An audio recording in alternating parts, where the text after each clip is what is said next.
Tall and remote, as slim as a stick in the sky, but with a 360-degree view. Those were once the fire towers that guarded our forest. Scores of them were in the Adirondacks. They once poked their heads above the mountaintops, protecting the Adirondack timber from devastating loss. Without them and the sharp-eyed spotters, vast tracts of forest could go up in smoke, leaving huge scars in the mountains and pocketbooks. The first towers went up around 1910. They were flimsy wooden structures. Later, they were made of steel with a tiny sheltering cabin on top. The one standing right behind me, the short one that has a set of stairs going up to it, is from 1943. That sounds pretty old to a lot of people. The one lying on the ground out here is from 1916. It's 100 years old today. And that's a steel fire tower. But prior to the steel fire towers, there were wooden fire towers, or just a tree with a ladder nailed to it and a 2-foot square platform up there where the guy hung out all day in his crow's nest. Installing wireless radios and telephones in the towers speeded up communication. At one time, there were about 70 fire towers in the Adirondacks. But with the use of airplanes, a pilot spotter could see more terrain than someone in a tower. The aircraft quickly spelled the end of the lofty spires.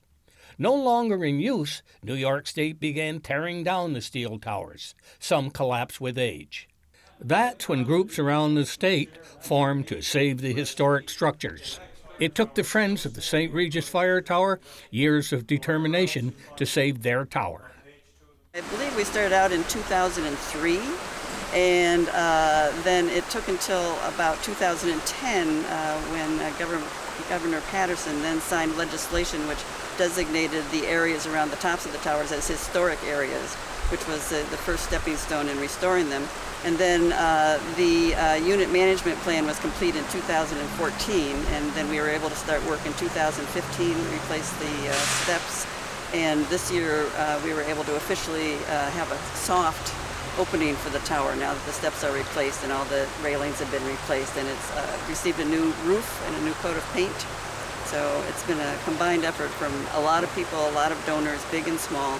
However, with the public clamor to save the towers has come a demand for towers as weekend retreats, taking the owner far above the crowds below. The view is to die for. Dave Vanna of Bloomingdale recreates fire towers from old ones. He has several dismantled towers on his property. He has delivered a number of completed towers to customers across the country. Originally, they were engineered for about 100 miles an hour of wind. Today's codes, I'm being asked to make them withstand hurricane force winds of 133 to 148 miles an hour. And the new engineering is bringing them up to that rating or higher. So the tower and the cabins on top will take the beating that Mother Nature can throw at them, and with good restoration and installed properly, they should last another 100 years. New York State listened to the voices of the tower preservationists and stopped removing them from mountaintops. There is a national organization of 1,200 members called the Forest Fire Lookout Association.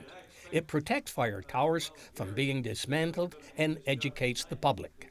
And that plan is to actually train volunteers who will sit at the fire tower on weekends generally, and then they will greet the hiking public. They can talk to them not only about the history of the fire tower, but they can also talk about a wise use of that forest that they are looking at surrounding that fire tower.